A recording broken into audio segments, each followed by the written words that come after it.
Hello students, welcome to my channel JE blog. इस channel पर मैंने सीरीज स्टार्ट की है जिसमें मैं आपको क्लास 12 केमिस्ट्री, मैथ्स वगैरह के जो चैप्टर्स हैं उनसे रिलेटेड जो सीबीएसई ने पीवाईक्यूज पूछे हैं, ठीक है, वो सारे पीवाईक्यूज मैं यहाँ पे सॉल्व करवाने वाला हूँ। तो जैसे यहाँ पे हमारा फर्स्ट चैप्टर है केमिस्ट्री का, सॉल्यूशंस एंड कॉलिगेटिव प्रॉपर्टीज। अगर आप में से कोई बच्चों की जैसे solution and colligative chapter complete हो चुका है क्लास में, ठीक है, और मतलब कॉन्सेप्चुअल सारा हो चुका है, अगर उसको न्यूमेरिकल्स वगैरह या पीवाईक्यूज में किस तरह से सीबीएसई ने क्वेश्चंस पूछे हैं वो सॉल्व करना है, ठीक है, स्पेशली फॉर सीबीएसई और दूसरे बोर्ड्स के भी यहाँ पे प्रेफर कर सकते हैं, ठीक है। तो सीबीएसई किस टाइप से क्वेश्चंस पूछता है, प्रीवियस ईयर में क्या पैटर्न रहा है क्वेश्चंस पूछने का, तो वो चीजें मैं यहाँ पे सॉल्व करवाने वाला हूँ। तो जिसके कॉन्सेप्ट वगैरह हो चुके हैं, जिसका चैप्टर कंप्लीट है, अगर वो चाहता है कि पीवाईक्यूज सॉल्व करना है, पीवाईक्यूज कैसे पूछे जाते हैं, तो वो यहाँ पे सीरीज को देख सकता है, ठीक है। फर्स्ट चैप्टर हम स्टार्ट करने वाले हैं केमिस्ट्री का चैप्टर नंबर 1 जो है सॉल्यूशंस एंड कॉलिगेटिव प्रॉपर्टीज। अब इसके लिए आपको पहले पता होना चाहिए सॉल्यूशंस क्या है, सॉल्यूशंस की प्रॉपर्टीज क्या क्या होती है, ठीक है, और वोलेटाइल क्या होता है, नॉन वोलेटाइल क्या होता है, ठीक है, कॉलिगेटिव प्रॉपर्टीज, ये सारी चीजें आपको यहाँ पे अंडरस्टैंड होनी चाहिए। तो जैसे यहाँ पे मैंने पहला क्वेश्चन लिखा है, when 2.5 gram of a non-volatile solid was dissolved in 50 ml of water, it gave boiling point elevation of 0.52 degree centigrade, the molar mass of solute is। तो क्वेश्चन बड़ा इजी सा क्वेश्चन है, कॉलिगेटिव प्रॉपर्टी का question है। यहाँ पे देखो सबसे पहली बात क्या बोल रहा है कि हमने 50 ml वाटर लिया है, ठीक है, 50 ml हम लोगों ने वाटर लिया है, उसके अंदर हम लोगों ने 2.5 gram of non volatile solute, ये नॉन वोलेटाइल सॉल्यूट कोई सा भी हो सकता है, ठीक है, उसको हम लोगों ने 50 ml वाटर के अंदर डिसॉल्व किया है, जिससे वाटर का जो बॉइलिंग पॉइंट है वो एलिवेट हो गया। एलिवेट का मतलब होता है इंक्रीज करना, बॉइलिंग पॉइंट का एलिवेशन, ठीक है, कितना एलिवेट हुआ है 0.52 डिग्री सेंटीग्रेड। तो हमसे यहाँ पे पूछ रहा है कि भाई जो आपने सॉल्यूट इसके अंदर मिलाया है, नॉन वोलेटाइल सॉल्यूट जो हम लोगों ने इसके अंदर मिक्स किया है, उसका मोलर मास कितना है। अब पहले क्वेश्चन के कॉन्सेप्ट को समझो। देखो क्वेश्चन सिंपल सी चीज है, इसका कॉन्सेप्ट क्या है, क्वेश्चन है हमारा बॉइलिंग पॉइंट एलिवेशन से। Boiling point elevation, boiling point elevation, boiling point का एलिवेट होना या बॉइलिंग पॉइंट का जो एलिवेशन है ये हमारा एक कॉलिगेटिव प्रॉपर्टी होती है, ठीक है, ये क्या है, कॉलिगेटिव प्रॉपर्टी। कॉलिगेटिव प्रॉपर्टी देखो, boiling point elevation, colligative property मतलब ऐसी प्रॉपर्टीज जो प्योरली सॉल्यूट के नंबर्स पे डिपेंड करती है, ठीक है, ये सॉल्यूट की नेचर के ऊपर डिपेंड नहीं करती। सॉल्यूट कितने अमाउंट में हम लोगों ने मिक्स किया है किसी सॉल्वेंट के अंदर, उस पे जो प्रॉपर्टीज डिपेंड करती है ना, उनको बोला जाता है कॉलिगेटिव प्रॉपर्टीज। तो ये जो बॉइलिंग पॉइंट एलिवेशन होता है, बॉइलिंग पॉइंट का इंक्रीज करना, इंक्रीज होगा तो कैसे होगा, वाटर क्या होता है, हमारे यहाँ वाटर लिखा हुआ है, वाटर क्या होता है, वाटर एक वोलेटाइल सॉल्वेंट होता है। अगर आप वाटर को टेम्परेचर अगर इंक्रीज करोगे तो 100 डिग्री सेंटीग्रेड एक ऐसा टेम्परेचर आएगा जिसके बाद वाटर बॉयल होना स्टार्ट कर देगा। लेकिन आपने इसके अंदर क्या किया है कि 2.5 ग्राम एक नॉन वोलेटाइल सॉल्यूट डाल दिया, ऐसा सॉल्यूट जिसकी वेपर नहीं बनती, नॉन वोलेटाइल का मतलब जिसकी वेपर नहीं बनती, ठीक है। अब अगर उसकी वेपर नहीं बनेगी तो ये जो वाटर मैंने लिया है यहाँ पे 50 ml वाटर, ये 100 डिग्री सेंटीग्रेड पे बॉयल होना स्टार्ट नहीं होगा, ठीक है, इसके बॉइलिंग पॉइंट में थोड़ा सा इंक्रीमेंट हो जाएगा, थोड़ा सा एलिवेशन हो जाएगा, और वो कितना बताया 0.52 डिग्री सेंटीग्रेड, ठीक है। और हमसे अब पूछ रहा है कि ये नॉन वोलेटाइल सॉल्यूट मैंने इसके अंदर मिलाया है, इस नॉन वोलेटाइल सॉल्यूट का मोलर मास कितना है, ठीक है, इसका मोलर मास पूछ रहा है, ठीक है। मोलर मास अगर मुझे पता चल जाएगा तो थोड़ा बहुत आइडिया में ये भी लगा सकता हूँ कि मैंने उसके अंदर क्या मिलाया है, ठीक है, ग्लूकोज वगैरह भी हो सकता है या कोई और नॉन वोलेटाइल सॉल्यूट हो सकता है। तो यहाँ पे हम लोग इसको सॉल्व करना स्टार्ट करते हैं। देखो कॉन्सेप्ट समझना है, कॉन्सेप्ट क्या है, बॉइलिंग पॉइंट एलिवेशन, सीधी सिंपल सी चीज है। अगर कोई चीज इजीली वेपराइज हो सकती है, ठीक है, वोलेटाइल है, अगर उसके अंदर आप कोई नॉन वोलेटाइल चीज डालोगे तो उस वोलेटाइल चीज के बॉइलिंग पॉइंट में भी इंक्रीमेंट आएगा, ठीक है। ये जो इंक्रीमेंट होता है डेल्टा टीबी से इसको रिप्रेजेंट करते हैं, डेल्टा टीबी, डेल्टा मतलब इंक्रीमेंट और बी का मतलब होता है यहाँ पे बॉइलिंग पॉइंट, ठीक है। बॉइलिंग पॉइंट के बॉइलिंग पॉइंट एक टेम्परेचर होता है, इसलिए डेल्टा टीबी लिखा है, ठीक है। ये जो होता है ये होता है केबी मल्टीप्लाइड बाय एम। यहाँ पे केबी जो होता है ना, केबी ये दिया हुआ है Kb for water is equals to 0.52 kelvin पर मोलरिटी, ठीक है। ये जो Kb होता है इसको इब्लियोस्कोपिक कांस्टेंट बोलते हैं। इब्लियोस्कोपिक जो कांस्टेंट है ये बॉइलिंग पॉइंट के केस में काम आएगा, ठीक है। और एक और होता है क्रायोस्कोपिक कांस्टेंट।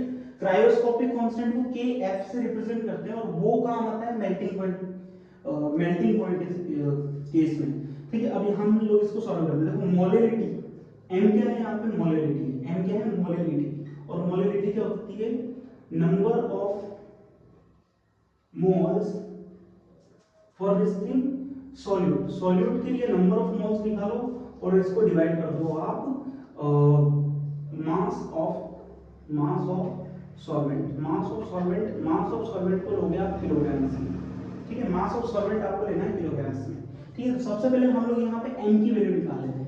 m का मतलब होगा हमारा मोलरिटी, ठीक है। मोलरिटी कैसे निकालते हैं, नंबर ऑफ मोल्स कैसे निकालते हैं, number of moles given mass, किसी भी चीज का गिवन मास कितना है, गिवन मास है हमारे पास, हम इसको लिख लेते हैं गिवन मास कितना है 2.5 ग्राम, ठीक है, डिवाइडेड बाय हमें मोलर मास का हमको पता नहीं, मोलर मास हमको निकालना है, the molar mass of the solute is, ठीक है। तो मोलर मास हमको पता नहीं, मोलर मास को हम लोग कैपिटल M से रिप्रेजेंट करते हैं, ठीक है, डिवाइडेड बाय अब हमको लिखना है mass of solvent. Mass of solvent हमें यहाँ दिया हुआ है 50 ml ऑफ वाटर, ठीक है। वाटर के लिए देखो वाटर जो होता है आप चाहो तो इसको साइड में कहीं नोट डाउन कर लेना, जो वाटर होता है उसकी जो डेंसिटी होती है D वो होती है 1 ग्राम पर ml, ठीक है। यानी कि 1 ml अगर आपने वाटर लिया है तो उसका मास कितना होगा 1 ग्राम। तो यहाँ पे हम अगर 50 ml का मास निकालना चाहते हैं तो मास कितना आ जाएगा 50 ml का density multiplied by volume. Density कितनी है 1 ग्राम पर ml मल्टीप्लाइड बाय वॉल्यूम कितना दिया हुआ है 50। तो ये जो वाटर मुझे यहाँ पे दिया हुआ है 50 ml, इस 50 ml वाटर का मास कितना आ जाएगा 50 ग्राम्स आ जाएगा, ठीक है। और ये जो मास आया है ये मास आया है किसमें ग्राम में, तो मुझे किसमें लिखना है इसको किलोग्राम्स में लिखना है। तो किलोग्राम्स में लिखने के लिए मैं क्या करूंगा 50 डिवाइडेड बाय 1000 कर दूंगा, ठीक है। हम इसको सॉल्व कर लेते हैं, तो ये सॉल्व करने में कितना आ जाएगा 2.5, ये 1000 ऊपर आ जाएगा multiplied by 1000 divided by m multiplied by 50, ठीक है। जब आप इसको सॉल्व करोगे तो ये हो जाएगा 2500 डिवाइडेड बाय m into 50, 0 से 0 कैंसिल, ये हो जाएगा 50 टाइम्स कैंसिल, तो ये हो जाएगा 50 डिवाइडेड बाय m। ये आई है मोलरिटी की वैल्यू, ठीक है, ये मोलरिटी आई है 50 डिवाइडेड बाय m। यहाँ m हमको पता नहीं है, m हमसे पूछ रहा है कि ये मास ऑफ सॉल्यूट क्या है, mass of solute sorry molar mass of solute क्या है, कौन सा मोलर, मैं लिख देता हूँ यहाँ पे ऊपर मोलर मास ऑफ सॉल्यूट, ये लिखा हुआ है, ठीक है। मोलर मास ऑफ सॉल्यूट को मैंने कैपिटल M से रिप्रेजेंट किया, इसी की वैल्यू में निकालने वाला हूं, ठीक है। देखना डेल्टा टीबी कितना है 0.52, ये लिख दिया 0.52, ठीक है। केबी की वैल्यू कितनी दी हुई है 0.52, ये भी 0.52 दी हुई है, ठीक है। मल्टीप्लाई कर मोलरिटी कितनी आ गई, मोलरिटी आई है 50 बाय m, ये रख दी मैंने 50 डिवाइडेड बाय m, ठीक है। अब मुझे m की वैल्यू निकालनी है तो मैं m को लेके आता हूं LHS में और 0.52 को ले जाता हूं RHS में, तो m की वैल्यू कितनी हो जाएगी यहाँ से 0.52 मल्टीप्लाइड बाय 50 डिवाइडेड बाय 0.52, ये कैंसिल आउट हो जाएगा, तो यहाँ से m की जो वैल्यू है वो आ जाएगी 50 ग्राम्स, ठीक है।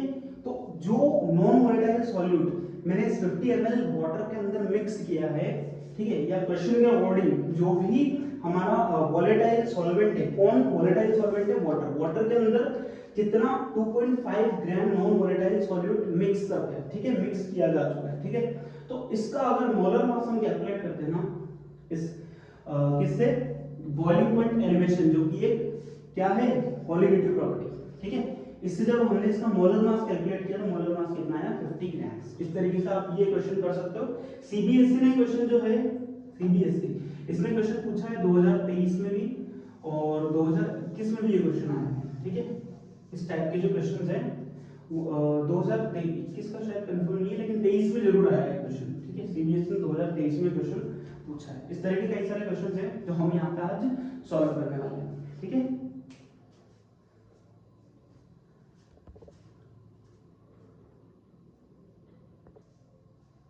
ठीक है, तो कॉन्सेप्चुअल नॉलेज अगर आपको है क्वालिटेटिव प्रॉपर्टीज, ठीक है, तो आप इससे पिछला वाला क्वेश्चन था उसको बड़ा इजीली कर सकते थे, ठीक है, 2021 में पूछा है, 2023 में नहीं पूछा, उसको करेक्ट कर लेना एक बार। ठीक है, यहाँ पे हम लोग देखते हैं क्वेश्चन नंबर 2। क्वेश्चन नंबर 2 क्या है, देखो अगर आप इस क्वेश्चन को थोड़ा सा ध्यान से पढ़ोगे, if the molality of a dilute solution, एक डाइल्यूट सॉल्यूशन है, उसकी मोलैलिटी को हम चेंज कर रहे हैं, कैसे चेंज कर रहे हैं, इज डबल्ड, क्या करनी है हमें, मोलैलिटी डबल करनी है। ठीक है, the value of molar elevation constant Kb will be, ठीक है, यहाँ पे ये Kb आ चुका है, देखो Kb, मैंने आपको इसका एक नाम पहले बता दिया, ebullioscopic constant, ebullioscopic, sorry spelling से चल रहा है इसके, एब्लियोस्कोपिक कांस्टेंट। ठीक है, या तो आप इसको एब्लियोस्कोपिक कांस्टेंट बोलते हो, या फिर इसका नाम एक और होता है मोलर एलिवेशन कांस्टेंट। ठीक है, मोलर एलिवेशन कांस्टेंट। अब ये पूछ रहा है कि अगर मैं किसी डाइल्यूट सॉल्यूशन की मोलैलिटी को डबल कर देता हूं, मोलैलिटी में इंक्रीज कर रहा हूं यहां पे, ठीक है, तो उसके मोलर एलिवेशन कांस्टेंट में क्या फर्क पड़ने वाला है, क्या वो हाफ, आधा हो जाएगा, ट्रिपल यानी कि 3 गुना हो जाएगा, डबल यानी 2 गुना हो जाएगा, या अनचेंज्ड रहेगा। ठीक है, तो इसके लिए आपको थोड़ा सा नॉलेज होना चाहिए। देखो फॉर्मूला अगर हम लिखें, delta TB is equals to K B multiplied by N, इस तरीके से कुछ फार्मूला होता है। ठीक है, अब यहां देख के बहुत सारे लोगों को लगेगा कि जो मोलैलिटी है, अगर मैं इसको डिवाइड में ले जाता हूं तो Kb is inversely proportional to molality होगा। ठीक है, लेकिन हमेशा ध्यान रखो कि ये जो मोलैलिटी है, ये मोलैलिटी जो है यहाँ पे, ये रिलेटेड है किसकी मोलैलिटी से, ये सॉल्यूट का कॉन्सेंट्रेशन आना है, सॉल्यूट। ठीक है, और ध्यान रखना कभी भी जो Kb होता है, ये जो Kb होता है मोलर एलिवेशन कांस्टेंट, ये डाइल्यूट सॉल्यूशन की मोलैलिटी पे डिपेंड नहीं करता। ठीक है, ये एक प्रॉपर्टी है, ये क्या है, Kb एक प्रॉपर्टी होती है, ये एक प्रॉपर्टी होती है। ठीक है, Kb एक प्रॉपर्टी है, मींस मैं बोल सकता हूं ये प्रॉपर्टी किसकी, ये प्रॉपर्टी है सॉल्वेंट की, सॉल्वेंट, और सॉल्वेंट की प्रॉपर्टी इट मींस ये सॉल्वेंट के नेचर पे डिपेंड करती है। अगर आपने वाटर लिया है तो वाटर का Kb अलग आएगा, अगर आपने मिल्क लिया है तो मिल्क का Kb अलग आएगा। ठीक है, अगर आपने इथेनॉल ले लिया तो इथेनॉल का Kb अलग आएगा, अगर आपने जैसे पेट्रोल ले लिया तो पेट्रोल का Kb अलग होगा। ठीक है, तो ये जो चीज है जो हम लोग यहाँ पे बात कर रहे हैं, मोलर एलिवेशन कांस्टेंट, जिसको हम Kb से रिप्रेजेंट कर रहे हैं, तो ये जो Kb है ये हर सॉल्वेंट के लिए अलग आएगा, ये सॉल्यूट पे डिपेंड ही नहीं करता। ठीक है, तो आप चाहे सॉल्यूट की जो मोलैलिटी है, जो डाइल्यूट सॉल्यूशन है, ठीक है, डाइल्यूट सॉल्यूशन है, इसकी मोलैलिटी जो है, इसको आप कितना ही चेंज कर दो, कुछ भी कर दो, चाहे आपने डबल किया, 4 गुना किया, 5 गुना किया, कितना ही कर दिया, 4 टाइम्स 5 टाइम्स, ये जो एब्लियोस्कोपिक कांस्टेंट या मोलर एलिवेशन कांस्टेंट है, ये क्या रहेगा, अनचेंज्ड रहेगा, क्योंकि जो चीज डिपेंड ही सॉल्वेंट पे कर रही है, उसके लिए मैं अगर सॉल्यूट की कंसंट्रेशन को चेंज भी कर रहा हूं, सॉल्यूशन में सॉल्यूट की क्वांटिटी को अगर मैं चेंज भी कर रहा हूं, ठीक है, तो उससे सॉल्वेंट पे कोई फर्क नहीं पड़ने वाला। सॉल्वेंट का जो Kb है, ये सॉल्वेंट के नेचर पे डिपेंड कर रहा है। ठीक है, तो ये जो Kb है, ये सॉल्वेंट पे पूरी तरीके से डिपेंड कर रहा है, तो फिर सॉल्यूट का यहाँ पे कुछ रोल नहीं है। ठीक है, तो आप चाहे कितना ही चेंज कर दो, इसको मोलैलिटी को, डाइल्यूट सॉल्यूशन की मोलैलिटी को कितना भी चेंज कर दो, मोलर एलिवेशन कांस्टेंट यानी कि Kb पे कोई फर्क नहीं पड़ने वाला, Kb अनचेंज्ड रहेगा। ठीक है, इस तरह का क्वेश्चन भी सीबीएसई ने पूछा है। ठीक है, आइडियल जो सॉल्यूशन है उसकी कंडीशंस पे बेस्ड ये क्वेश्चन है। सबसे पहले मैं बता देता हूं देखो आइडियल सॉल्यूशन होता क्या है। आइडियल सॉल्यूशन एक ऐसा सॉल्यूशन होता है जो हर टेम्परेचर पे राउल्ट्स लॉ को फॉलो करेगा, राउल्ट्स लॉ हर टेम्परेचर पे फॉलो करेगा। ठीक है, चाहे कुछ भी टेम्परेचर लो उस पे राउल्ट्स लॉ फॉलो होगा। दूसरी चीज है कि अगर आपने दो कंपोनेंट्स को मिलाया है, ठीक है, एक कंपोनेंट है ए और एक कंपोनेंट है बी, तो ए के मॉलिक्यूल्स के बीच में जो इंटर मॉलिक्यूलर अट्रैक्शन होगा, और जो बी के कंपोनेंट्स के बीच में जो इंटर मॉलिक्यूलर अट्रैक्शन होगा, वो ए और बी के बीच में लगने वाले इंटर मॉलिक्यूलर अट्रैक्शन, ठीक है, उनके इक्वल होगा। जैसे ए एंड बी, इनके बीच में ये जो अट्रैक्शन लग रहे हैं, इनकी वैल्यू इक्वल होगी किसके, ए बी के बीच में लगने वाले अट्रैक्शन की।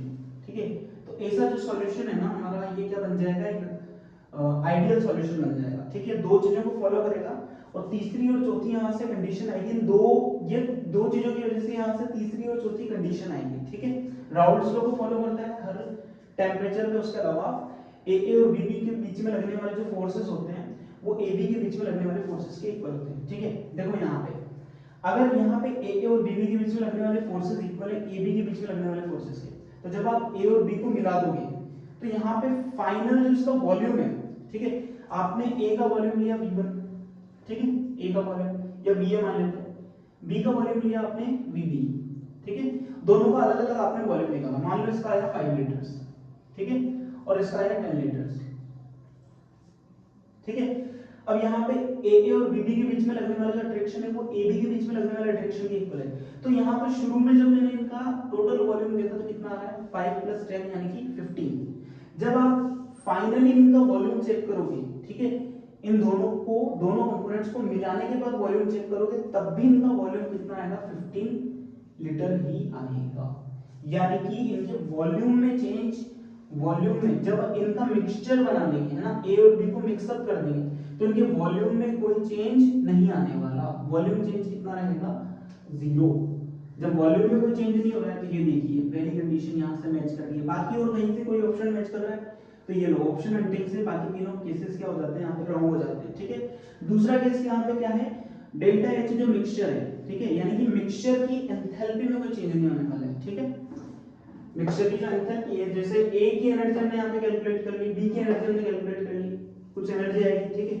आपने जब उसका मिक्सचर बनाया, फाइनल उसकी एंथैल्पी कैलकुलेट करी, तो जो इनिशियल एंथैल्पी थी वही फाइनल एंथैल्पी के इक्वल होगी। हालांकि ऐसा कहना गलत है, लेकिन फिर भी यहाँ पे डेल्टा एच मिक्सचर जो होगा, यानी कि पूरे मिक्सचर की जो एंथैल्पी चेंज होगा वो कितना रहेगा यहाँ पे 0। तो ये ए जो ऑप्शन है यहाँ पे बिल्कुल क्या है, करेक्ट है। किसी भी आइडियल सॉल्यूशन के लिए एक तो राउल्स लॉ फॉलो होना चाहिए हर टेंपरेचर पे, दूसरी चीज यहाँ पे ए और बीबी के बीच में लगने वाला अट्रैक्शन है वो AB के बीच में लगने वाला अट्रैक्शन के इक्वल होना चाहिए, और तीसरी और इंपॉर्टेंट जो है कंडीशन है, एक तो वॉल्यूम में कोई चेंज नहीं आने वाला, जब आप मिक्सचर बनाओगे तो वॉल्यूम में चेंज 0 रहेगा, और मिक्सचर बनाने जब आप मिक्सचर बनाओगे तो यहाँ पे डेल्टा एच भी कितना आएगा 0 आ जाएगा, ठीक है।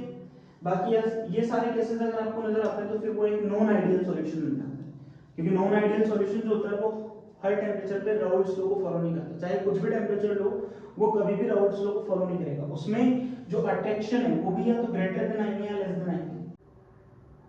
नेक्स्ट क्वेश्चन देखते हैं। तो इस क्वेश्चन में क्या है, at the same temperature CO2 gas is more soluble in water than oxygen gas, which one of them will have higher value of KH and Y। ठीक है, तो यहाँ पे सॉल्युबिलिटी से रिलेटेड क्वेश्चन है, सॉल्युबिलिटी से रिलेटेड क्वेश्चन है Henry's law से। देखो KH जो होता है, KH इसको बोलते हैं हम हेनरीज कांस्टेंट, हेनरीज कांस्टेंट, ठीक है। अब हेनरीज लॉ क्या बोलता है, अगर हम हेनरीज लॉ देखें, हेनरीज लॉ के अकॉर्डिंग जो P होता है प्रेशर, पार्शियल प्रेशर किसी भी गैस का, वो होता है KH मल्टीप्लाइड बाय X, ठीक है। यहाँ पे X जो है ये X होता है सॉल्युबिलिटी, ये X रिप्रेजेंट करता है सॉल्युबिलिटी को। तो अगर मैं यहाँ से क्या पूछा इसमें कि किसका KH ज्यादा होगा और क्यों होगा, ठीक है। अगर यहाँ से KH और X के बीच में अगर हम लोग यहाँ से रिलेशन निकालें तो KH इज इक्वल टू होगा P डिवाइडेड बाय X, ठीक है। तो यहाँ से KH जो है ये X के आएगा इनवर्सली प्रोपोर्शनल, ठीक है, यानी कि जिसकी सॉल्युबिलिटी ज्यादा होगी उसका KH कम होगा, उसका हेनरी कांस्टेंट क्या होगा, कम होगा। अब अगर मैं यहाँ पे देखूं सेम टेम्परेचर पे CO2 गैस जो है ये ज्यादा सॉल्युबल है, किसमें, वाटर में, किसके कंपैरिजन में, ऑक्सीजन के कंपैरिजन में। तो यहाँ पे अगर हम देखें X ऑक्सीजन, ठीक है, इसके कंपैरिजन में किसकी वैल्यू ज्यादा दे रखी है, CO2 गैस, CO2 गैस की जो सॉल्युबिलिटी है वो ज्यादा दे रखी है किसके कंपैरिजन में, ऑक्सीजन गैस के कंपैरिजन में, ठीक है। अब देखो KH और X में क्या है, रिवर्स रिलेशन है, ऑपोजिट रिलेशन है। तो जिसका X ज्यादा होगा, जिसकी सॉल्युबिलिटी ज्यादा होगी उसका K कम होगा, तो यहाँ पे जो KH होगा, KH वैल्यू होगी किसकी, CO2 की, वो होगी कम, किससे, KH वैल्यू किससे, ऑक्सीजन से। ऑक्सीजन की KH वैल्यू से CO2 की जो KH वैल्यू होगी वो कम होगी। तो ये सिंपल सा क्वेश्चन था जो हेनरी लॉ से पूछा था। ठीक है। सेम टेम्परेचर पे दो गैसेस की यहाँ पे हम लोगों को सॉलिबिलिटी दे दी और हमसे बोल दिया कि हम लोग उनके हेनरी कांस्टेंट को कंपेयर करें। तो ध्यान रखना हेनरी कांस्टेंट जो होता है Kh ये ऑलवेज सॉलिबिलिटी के इनवर्सली प्रोपोर्शनल होता है। इस तरह से मैं क्वेश्चन के बीच बीच में आपको ये कॉन्सेप्ट भी समझा दूंगा ताकि ये कॉन्सेप्ट आपके और ज्यादा स्ट्रॉन्ग रहेंगे। नेक्स्ट क्वेश्चन बहुत प्यारा सा क्वेश्चन है। इस टाइप के जो क्वेश्चन है ये सिर्फ सीबीएसई में पूछने के चांसेस ही नहीं होते। इनको कई बार शायद नीट के एग्जाम्स में, मेंस, जेईई के एग्जाम्स में, इस टाइप के जो एग्जाम्स होते हैं वहां पे भी ये क्वेश्चन पूछ सकता है। ठीक है, जैसे क्वेश्चन का दिया है calculate the freezing point of an aqueous solution. हाँ, एक एक्वस सॉल्यूशन है, मतलब एक्वस सॉल्यूशन यहाँ पे मार्क कर लो, यानी सॉल्यूशन जो है हमने वाटर के अंदर बनाया है। कैसे बनाया है? 10.5 ग्राम ऑफ MgBr2। MgBr2 हम लोगों ने 10.5 ग्राम डिसॉल्व किया है किसमें? 200 ग्राम वाटर में। ठीक है, 200 ग्राम वाटर हमारा सॉल्वेंट का काम करेगा और जो 10.5 ग्राम MgBr2 है ये हमने इसके अंदर डिसॉल्व किया है, मतलब ये हमारा सॉल्यूट होगा। ठीक है, assuming complete ionisation of MgBr2। MgBr2 के आयोनाइजेशन को कंप्लीट मानना है। ठीक है, 100% आयोनाइजेशन यहाँ पे हो रहा है। ठीक है, हमें क्या कैलकुलेट करना है यहाँ पे? फ्रीजिंग पॉइंट कैलकुलेट करना है। स्टार्टिंग में हमसे बोल दिया है कैलकुलेट द फ्रीजिंग पॉइंट, हमें इसका फ्रीजिंग पॉइंट कैलकुलेट करना है। वैसे अगर आप देखोगे वाटर का फ्रीजिंग पॉइंट क्या होता है? 0 डिग्री सेंटीग्रेड। तो हम लोग यहाँ पे सबसे पहले कुछ वैल्यूज लिख लेते हैं। देखो TF नॉट जो होता है वो क्या होता है? 0 डिग्री सेंटीग्रेड होता है, यानी कि ये क्या है? ये स्टैंडर्ड मेल्टिंग पॉइंट है किसका? वाटर का। ठीक है, ये स्टैंडर्ड फ्रीजिंग पॉइंट है इसका वाटर का। ठीक है, अब हम लोगों को यहाँ पे और क्या क्या दिया है? एक दिया हम लोगों को एक्वा सॉल्यूशन के अंदर 10.5 ग्राम हमारा क्या है? MgBr2। MgBr2 क्या है हमारा यहाँ पे? MgBr2 अगर हम लोग चेक करें MgBr2 जो है हमारा ये क्या है? यहाँ पे सॉल्यूट है और सॉल्यूट का जो मास है, इसका जो मास है वो कितना दिया हुआ है? इसका मास दिया हुआ है हम लोगों को 10.5 ग्राम। ठीक है, और यहाँ पे इसका मोलर मास भी दिया हुआ है। इसका मोलर मास इसका हम लोगों को दिया हुआ है कितना? मोलर मास अगर हम देखें यहाँ पे इसका मोलर मास है 184 ग्राम। ठीक है, तो अगर हम यहाँ से कैलकुलेट करना चाहें इसके नंबर ऑफ मोल्स, ठीक है, मोल्स अगर इसके कैलकुलेट करें कितना रहेंगे? इसका गिवन मास गिवन कितना है? 10.5 डिवाइडेड बाय 184 जो क्या है इसका मोलर मास। ये आ गया इसके नंबर ऑफ मोल्स। ठीक है, नंबर ऑफ मोल्स कैलकुलेट करने के बाद में देखो यहाँ पे हम लोगों को फॉर्मूला बताना चाहिए डेल्टा TF जो आता है, यानी कि फ्रीजिंग पॉइंट में जो डिप्रेशन आता है। देखो जब भी हम लोग कोई नॉन वोलेटाइल सॉल्यूट, MgBr2 क्या है यहाँ पे? ये नॉन वोलेटाइल सॉल्यूट है। ठीक है, नॉन वोलेटाइल सॉल्यूट को जब भी वाटर में मिलाएंगे तो उसका जो मेल्टिंग पॉइंट है या जो उसका फ्रीजिंग पॉइंट है, इस सेंस में हम लोग क्या बोलेंगे यहाँ पे? Freezing point. फ्रीजिंग पॉइंट में क्या हो जाएगा? डेप्रिसिएशन आ जाएगा, फ्रीजिंग पॉइंट कम हो जाएगा। ठीक है, फ्रीजिंग पॉइंट में क्या आ जाएगा? डिप्रेशन आ जाएगा। और वो जो फ्रीजिंग पॉइंट में डिप्रेशन आता है वो आता है Kh मल्टीप्लाइड बाय Mg। ठीक है, यहाँ M जो है ये M कौन सा है? ये M है मोलेरिटी। ठीक है, क्या है? मोलेरिटी। अब आप मोलेरिटी कैसे कैलकुलेट करोगे? वही number of moles of solute. Number of moles of solute कितना आ रहा है? 10.5 डिवाइडेड बाय 184। और जब आप इस number of moles of solute निकालो तो इसको डिवाइड करते हो आप इससे किलोग्राम में सॉल्वेंट के मास से। यहाँ पे सॉल्वेंट कौन है? वाटर। वाटर का मास कितना दिया हुआ है? 200 ग्राम। ग्राम्स में दिया हुआ है इसलिए हम लोग इसको क्या लिखेंगे? 200 बाय 1000। ठीक है, अब ये चेंज हो चुका है किलोग्राम्स में। जब हम इसको सॉल्व करेंगे 20 से 20 कट हो जाएगा। ठीक है, ये 10 ऊपर आएगा, मतलब ये हो जाएगा 105 डिवाइडेड बाय 2 into 184। 2 into 184 जब इसको सॉल्व करोगे तो ये होगा 105 divided by 184 to the 368। Cancel हो रहा है, ये कैंसिल नहीं होगा। ठीक है, अभी हाँ ये कैंसिल नहीं होगा, इसको यहीं पे रखते हैं लोग। ठीक है, ये हम लोगों ने क्या निकाली? इसकी मोलिबिलिटी निकाली, ये आ गई है इसकी मोलिबिलिटी। ठीक है, अब हम लोगों को क्या बोला है? हम लोगों को बोला है कि इसका फ्रीजिंग पॉइंट कितना आएगा। देखो फ्रीजिंग पॉइंट जनरली आना कितना था? 0 डिग्री सेंटीग्रेड आना था, लेकिन मैं इसके अंदर एक नॉन वोलेटाइल चीज मिला चुका हूँ MgBr2। उस MgBr2 की वजह से यहाँ पे डेल्टा TF आएगा, यानी कि फ्रीजिंग पॉइंट में कुछ ना कुछ कमी हो जाएगी, कुछ ना कुछ डिप्रेशन हो जाएगा। ठीक है, और वो डिप्रेशन कितना आएगा? Kf into M। अच्छा KF की वैल्यू कितनी दी हुई है? KF हमको ये दे रखा है, इधर देखो KF of H2O cryoscopic constant कितना दिया है 1.86। चलो सॉल्व करते हैं। 1.86 मल्टीप्लाइड बाय m कितना दिया हुआ है 105 डिवाइडेड बाय ये कितना हो जाएगा 368। ठीक है, अगर मैं इसको सॉल्व करूं, ठीक है, अगर इसको सॉल्व किया जाए, ये पॉइंट डालते हैं यहाँ पे 2 जीरो आ जाएगी। ये जो चीज है इसका ऑलमोस्ट है डबल। ठीक है, मतलब ये जो चीज है ये इसका ऑलमोस्ट डबल है। हम इसको एक ऑलमोस्ट लेके करने की कोशिश करते हैं कि ये इसका ऑलमोस्ट क्या है डबल है। ठीक है, ये कैंसिल होगा 21 टाइम्स, ये कैंसिल होगा 20 टाइम्स, तो ये हो जाएगा 21 डिवाइडेड बाय 40। ठीक है, ये किस सेंस में आता, देखो ये जो चीज है अब यहाँ थोड़ा सा चेंज होगा। ये जो चीज है ये तब होती जब यहाँ पे MgBr2 के लिए जो I की वैल्यू है वांट ऑफ कांस्टेंट उसकी वैल्यू 1 होगी, लेकिन यहाँ पे वांट ऑफ कांस्टेंट की वैल्यू 1 नहीं होगी, इसलिए हम लोग इसको सीधे सीधे इस तरीके से सॉल्व नहीं कर सकते। ठीक है, हमें यहाँ पे कुछ चेंजेस करने पड़ेंगे। ठीक है, चेंजेस क्या होंगे, ये जो चीज मैंने यहाँ पे लिखी है इस चीज को मैं यहाँ पे ऐसे बॉक्स में बंद कर देता हूँ। ठीक है, इस चीज को मैं चेंज करने वाला हूँ। ठीक है, अगर आप पहले इसको इतना देखो, इस चीज को हम लोग यहाँ पे चेंज करने की कोशिश करते हैं। देखो ये चीज, ये डेल्टा TF तब तक वैलिड होगा जब तक कि यहाँ पे MgBr2 के लिए वांट ऑफ कोएफिशिएंट कितना होता है 1 होता है, लेकिन MgBr2 के लिए वांट ऑफ कोएफिशिएंट जो होता है I की वैल्यू 1 के इक्वल होती है।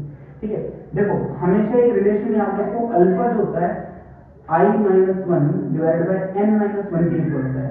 ठीक है, अब I हमको कैलकुलेट करना है, अल्फा को कितना दे रहा है, अल्फा दे रहा है वो अज्यूमिंग कंप्लीट आयोनाइजेशन। जब भी कंप्लीट आयोनाइजेशन बोले ना अल्फा सीधे सीधे कितना रख दोगे 1 रख दोगे, कितना रख दोगे 1, क्योंकि कंप्लीट आयोनाइजेशन हो रहा है, पूरा का पूरा टूट रहा है। अल्फा होता है मेजर ऑफ डिसोसिएशन या अमाउंट ऑफ डिसोसिएशन कि कितना डिसोसिएट हो रही है कोई चीज। ठीक है, तो यहाँ पे अल्फा कितना रख दूंगा 1 रख दूंगा। आई मुझे कैलकुलेट करना है। ठीक है, m कितना निकालोगे, देखो MgBr2 कैसे टूटेगा, MgBr2 इस तरीके से टूटेगा, एक बनाएगा Mg2 प्लस और 2 बनाएगा Br माइनस, तो एक तो ये और 2 ये मिला के कितने हो गए 3, यानी कि m की वैल्यू कितनी आ जाएगी यहाँ पे 3 आ जाएगी। ठीक है, तो हम लोग यहाँ पे 3 माइनस 1 रख देते हैं, तो यहाँ से 1 is equal to I-1 upon 2 इधर आएगा, तो यहाँ से I-1 कितना आ जाएगा 2 आ जाएगा। तो यहाँ से I की वैल्यू यानी कि जो वांट ऑफ कोएफिशिएंट है उसकी वैल्यू जाएगी 1 + 2 यानी कि 3। तो ये वांट ऑफ फैक्टर जो है कितना आ चुका है, इसके लिए 3 आ चुका है। ठीक है, तो जब भी वांट ऑफ फैक्टर इंक्लूड होता है तो जो भी हमारा आंसर आया है फाइनल, ये जैसे डेल्टा TF की जो वैल्यू आई है ना इसको हम लोग थोड़ा सा चेंज करेंगे। जैसे डेल्टा TF अब यहाँ पे सिर्फ आप KF into m नहीं लिख सकते, यहाँ पे आपको आयोटा से इसको मल्टीप्लाई करना पड़ेगा। ठीक है, तो जैसे ही आप आयोटा से इसको मल्टीप्लाई करेंगे तो ये आयोटा कितना आ रहा है 3 आ रहा है, तो 3 into KF into m की वैल्यू हमने पहले कितनी निकाली 21 डिवाइडेड बाय 40, तो ये हो जाएगा कितना 63 डिवाइडेड बाय 40। तो यहाँ से डेल्टा TF की वैल्यू कितनी आ रही है यहाँ से 1.5 ऑलमोस्ट कितनी 1.5 डिग्री सेंटीग्रेड। और डेल्टा TF क्या होता है, मैं यहाँ लिख रहा हूँ डेल्टा TF होता है जो आपका ओरिजिनल या जो आपका स्टैंडर्ड बॉइलिंग पॉइंट होता है, सॉरी स्टैंडर्ड जो आपका फ्रीजिंग पॉइंट होता है TF नॉट, उसमें से आप क्या कर दो जो नया वाला TF आया ना उसको माइनस कर दो, तो यहाँ से आपको नया वाला फ्रीजिंग पॉइंट निकालना है। नया फ्रीजिंग पॉइंट निकालना है तब जब आपने एक्वस सॉल्यूशन बनाया है। कैसे 10.5 ग्राम आपने MgBr2 को मिलाया 200 ग्राम वाटर के अंदर। ठीक है, 200 ग्राम वाटर अगर आप सिंपली लेते 0 डिग्री सेंटीग्रेड आता, लेकिन आपने ये चीज ऐड कर दी ना, अब उसका जो मेल्टिंग पॉइंट है जो उसका फ्रीजिंग पॉइंट है वो चेंज हो चुका है। तो चेंज होने वाला निकालना है, तो चेंज होने वाला निकालना है क्या करना है TF नोट में से डेल्टा TF को हम लोगों को माइनस करना है। ठीक है, अब मैं ये सारी चीजें यहाँ से हटा देता हूँ क्योंकि हम लोग ये ऑलरेडी सॉल्व कर चुके हैं। तो यहाँ से देखो TF की वैल्यू कितनी आएगी, वैसे कितना आपका 0 डिग्री सेंटीग्रेड यहाँ लिखा हुआ है। ठीक है, माइनस डेल्टा TF कितना आया है 1.5 डिग्री सेंटीग्रेड। ठीक है, 0 - 1.5 यानी कि ऑलमोस्ट -1.5 डिग्री सेंटीग्रेड। ठीक है, तो जब हमने इतना MgBr2 इसके अंदर डाल दिया 10.5 ग्राम हमने MgBr2 डाल दिया 200 ग्राम वाटर के अंदर, तो अब उसका जो फ्रीजिंग पॉइंट है, नया वाला फ्रीजिंग पॉइंट, वो कितना बन जाएगा, -1.5 डिग्री सेंटीग्रेड। यानी कि वो जो नया हमारे पास सॉल्यूशन बनने वाला है वो इस टेम्परेचर पे जाके जमेगा, -1.5 डिग्री सेंटीग्रेड टेम्परेचर पे जाके फ्रीज होगा। अब ये लास्ट क्वेश्चन है आज के लिए। देखो, when 25.6 gram of sulfur was dissolved in 1000 gram of benzene, the freezing point was lowered by 0.512 Kelvin. Calculate the formula of sulfur Sx। ठीक है, केएफ दिया हुआ है हमें बेंजीन के लिए। देखो मैंने पहले ही बोला था केबी और केएफ जो होते हैं ना, ये हमेशा सॉल्वेंट के नेचर पे डिपेंड करती है। जैसे बेंजीन को उसने एक सॉल्वेंट बताया ना, तो केएफ की वैल्यू उसने बेंजीन के लिए दी है कितनी, 5.12 केल्विन किलोग्राम पर मोल। ठीक है, तो देखो बेंजीन के लिए केएफ की वैल्यू अलग रही है। इससे पहले मैंने जो क्वेश्चन किया था उसमें वाटर के लिए केएफ दिया हुआ था 1.86, यहां पे बेंजीन के लिए कितना आ रहा है 5.12।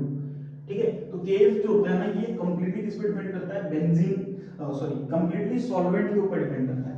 अब यहाँ पे ये बहुत अच्छा सा क्वेश्चन है। देखो हमें दिया हुआ है कि कितना, हमने 25.6 ग्राम सल्फर को डिसॉल्व किया है 1000 ग्राम बेंजीन के अंदर।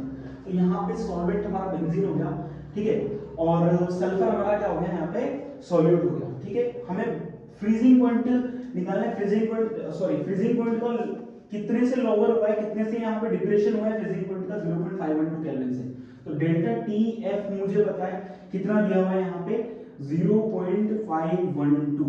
ठीक है, और इसकी वैल्यू आती है के एफ मल्टीप्लाइड बाय एम।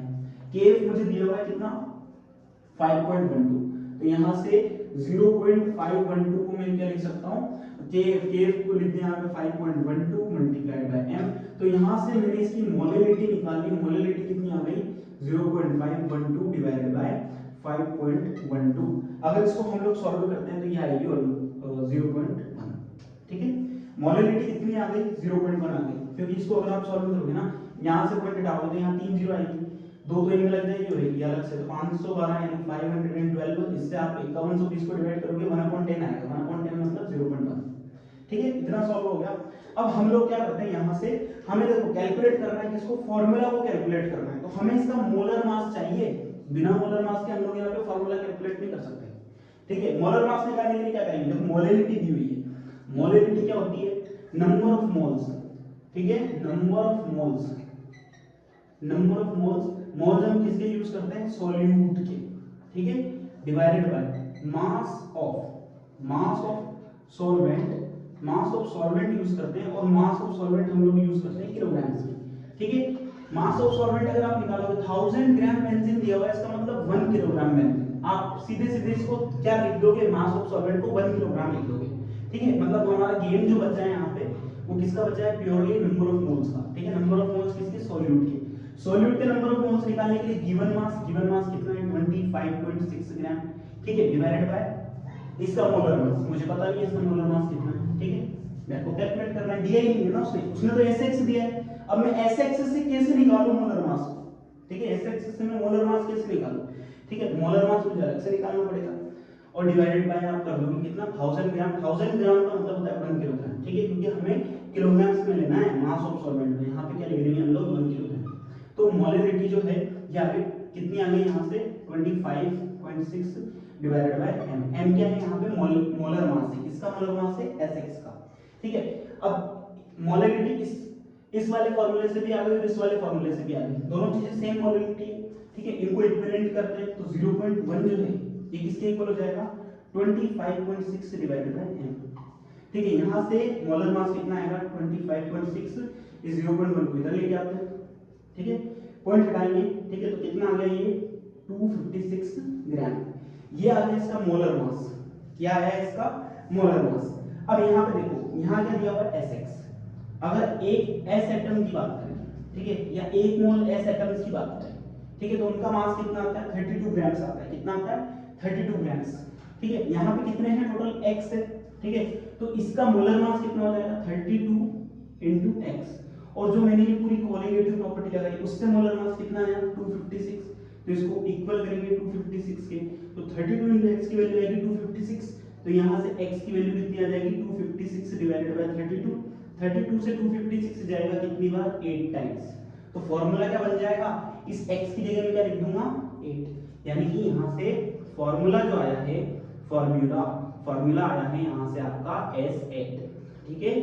ये डिसॉल्व किया है हमने इसके अंदर, बेंजीन के अंदर। ये लास्ट क्वेश्चन था, ठीक है। आई होप आपको वीडियो पसंद आई होगी। अगर वीडियो पसंद आई है तो चैनल को सब्सक्राइब कर लेना और वीडियो को लाइक कर देना, क्योंकि मैं इस टाइप की बहुत सारी वीडियोस आपके लिए लेके आने वाला हूँ, जिसमें हम लोग केमिस्ट्री को easy to moderate to tough, इस तरह के क्वेश्चंस हम यहाँ पे बहुत सारे सॉल्व करने वाले हैं, जिससे आपको बहुत बेनिफिट होगा आपके आने वाले जो CBSE बोर्ड के एग्जाम्स हैं उनके लिए। Thank you.